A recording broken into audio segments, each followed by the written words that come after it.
Люди верующие находятся под тенью милости Всевышнего Аллаха Субхану ва Тааля. Нужно помнить об этом и никогда не забывать.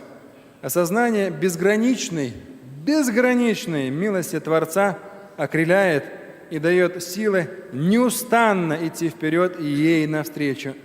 Всевышний Аллах Субхану ва Тааля в суре Аз-Зумр, это 53-й аят, говорит: «Куль я ибади алладин асрафу аля анфусихим ла такнату мин рахматилля, инна Аллаха ягфиру дзунуба джамиа, иннаху гуль гафуру рахим». Скажи: «Я ибади, о рабы мои, о люди, бывшие расточительными по отношению к себе, ко времени, возможностям и иным божественным благам. Ля такнату мин рахматилля».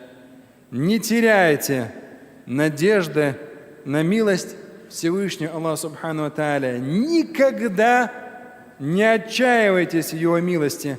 Поистину, Аллах может простить все грехи.